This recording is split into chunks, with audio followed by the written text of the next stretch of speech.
தேசத்திற்காக ஒரு ஜெபம் என்கிற ஜெப வேலைக்கு நேராக இயேசு கிறிஸ்துவின் நாமத்தினாலே உங்களை வாழ்த்தி வரவேற்கிறேன். ஆண்டவராகிய இயேசு கிறிஸ்து சொன்னார், பூமியின் கடைசி பரியந்தமும் எனக்கு சாட்சிகளாய் இருங்கள் என்று சொன்னார். சகல சிருஷ்டிகளையும் நீங்கள் சீஷராக்கி சகல ஜனங்களையும் நீங்கள் சீஷராக்குங்கள் என்று சொன்னார். இன்றைக்கு நாம் எல்லா நாட்டு மக்களுக்காகவும் ஜெபிக்க வேண்டுவது கிறிஸ்தவர்களாகிய நம்ம ஒவ்வொருவர் மேலும் விழுந்த கடமை.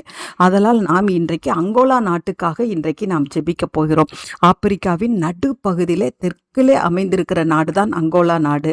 இந்த நாட்டுக்காக இன்றைக்கு நாம் பாரத்தோடு நாம் ஜெபிப்போம். இந்த நாட்டிலே நிலத்தடியிலே எண்ணெய்களும் மற்றும் வைரமும் இந்த நாட்டிலே அதிகமாய் கிடைக்கிறது. நாம் இன்றைக்கு இந்த நாட்டிலே தேவனுடைய ஆசீர்வாதம் விளங்கும்படியாய் நாம் ஜெபிப்போம். அது மாத்திரமல்ல, இந்த நாட்டினுடைய குறிக்கோள் என்னவென்றால், ஒன்றுபட்டால் நல்லொழுக்கம் வலுப்படும் என்பதுதான் இவங்களுடைய குறிக்கோளாய் இருக்கிறது. இன்றைய நாளில் இந்த அங்கோலா நாட்டின் மக்கள் கிறிஸ்துவுக்குள் ஒன்றுபடத்தக்கதாய் நாம் ஜெபிப்போம். இங்கே பெரும்பான்மையானவர்கள் கிறிஸ்தவர்களாய் இருக்கிறார்கள். கர்த்தர் இவர்களை சாட்சியுள்ளவர்களாய் மாற்றும்படியாய் நாம் ஜெபிப்போம். அங்கோலாவானது 18 மாகாணங்களாகவும் 163 நகராட்சிகளாகவும் இந்த அங்கோலா நாடு உள்ளது. இந்த அங்கோலா நாட்டிலே உள்நாட்டு போர் அதிகமாய் சந்திக்கப்பட்டு இப்பொழுதுதான் ஒரு நிலைமைக்கு இவர்கள் வந்திருக்கிறார்கள்.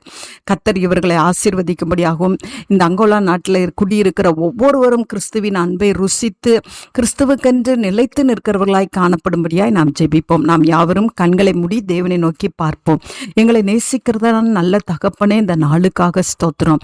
ஆண்டவரே, அப்பா, இந்த பூமியில இருக்கிற அங்கோலா நாட்டுக்காக நாங்கள் பாரத்தோடு தெய்வ சமூகத்தில் வருகிறோம். ஆண்டவரே, கர்த்தர் ரட்சிக்கும்படியாய் ஜெபிக்கிறேன். ஒவ்வொரு ஜனங்களையும் கர்த்தர் தாமே ஆண்டவரே கிறிஸ்துவின் ஆண்டவரே சாட்சியாய் நிருபங்களாய் இருக்கத்தக்கதான கிருபையை கர்த்தர் அருளி செய்யுங்க. ஆண்டவரே, இந்த அங்கோலா நாட்டில் 18 மாகாணங்களும் தேவனுக்கென்று ஆண்டவரை நிலைத்து நிற்கிற மாகாணங்களாய் இருக்கட்டும். ஆண்டவரே, தேவ அன்புக்குள்ள ஒன்றுபட்டவர்களாய் இவர்கள் இருக்கட்டும்.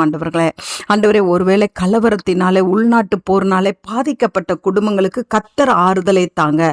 இந்த குடும்ப ஆண்டவரை இந்த நாடானது ஆண்டவரே தேவனுக்கென்று ஆண்டவரே அப்பா தேவனுடைய நாமத்தை பறைசாற்றுகிற நாடாய் இருக்கட்டும். ஆண்டவரே, அநேக கிறிஸ்தவர்களை உள்ளடக்கிய நாடாய் இருக்கிறதப்பா. சாட்சியாய் வாழ கர்த்தர் உதவி செய்யும்படியாய் ஜெபிக்கிறேன். அங்கோலா நாட்டை கர்த்தர் ஆசீர்வதிங்க. ஆண்டவரே, இதுல ஒருத்தர் கூட பரலோக ராஜ்யத்தை இழந்துடக்கூடாது. ஆண்டவரே, எல்லாரும் கிறிஸ்துவின் அன்புக்குள்ள வர கர்த்தர் உதவி செய்யுங்க. எல்லா இன மக்களும் தேவனை அறிந்து கொள்கிற கிருபையை தாங்க. நீர் அப்படியே செய்கிறபடினால் நன்றி. இயேசுவின் மூலம் ஜெபிக்கிறேன் நல்ல பிதாவே. ஆமென், ஆமென்.